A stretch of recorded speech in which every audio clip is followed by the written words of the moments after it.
about anything else. It's purely holding on, getting in the right place, and feeling what the bike's doing, and it's just so pure, just to be doing that.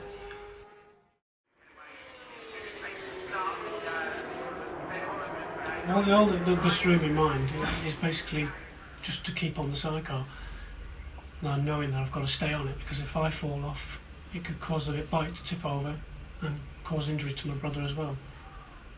We actually turned it over, and it felt like I'd been in the ring with Mike Tyson. That's how bad the bruises I got, and that's how it felt. But after we just got fixed up again, we just carried on. I'm absolutely terrified of racing. It's more terrifying watching these guys racing than actually taking part in the race itself. The first 5 minutes of the race, or when you go onto the grid before the start, I think that's the most terrifying time of all. That really gives you a dry throat, and it makes you sick, feeling really sick. And then of course when they go around the track and they don't appear around the track, they've disappeared off, or they've had a crash or broke down, the tension's absolutely phenomenal. Just before a race, sort of an hour before a race, it's good to get your head down and just get away from it all, go and lie down in the caravan. Just switch off really. Otherwise you find you get more and more wound up and get nervous. So you just go and switch off. You think of the consequences all the time, but I don't know, I don't really think about it. I get a bit nervous before the race, but especially in the pit area before you go out on the track. But once you're out on the track, it all goes out of your head because you're more concentrating on what you've got to do.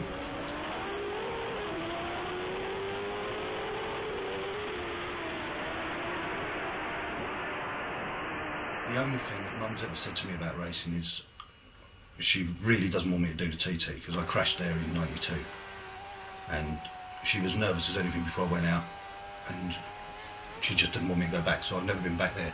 But the other racing, she's fine with that, because my brother Graham still does solos, my brother Ian was racing, we've all done it, so it's just what we do. My dad died at Lyddon in 2000, so that was 10 years ago this March, and I didn't race again that year until about June, just because I wasn't fit enough. But every time you get on a bike for a while after that, you do wonder what's going to happen. And you still do now, but you just got to really switch off to it and get on with it.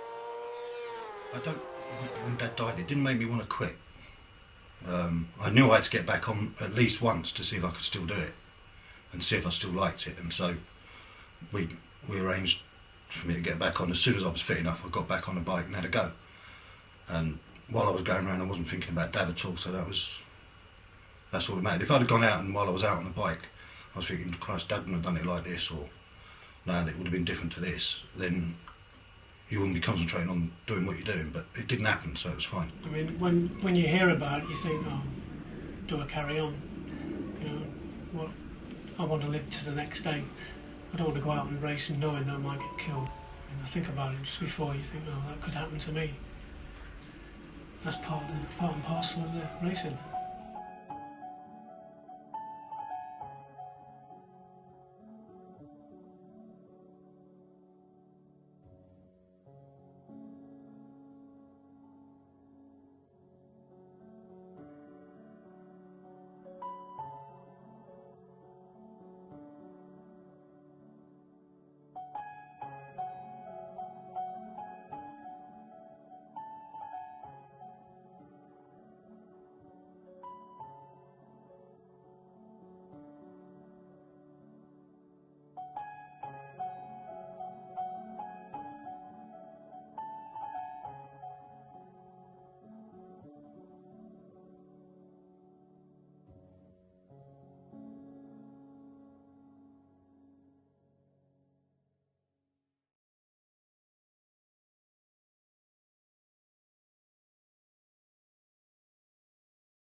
you.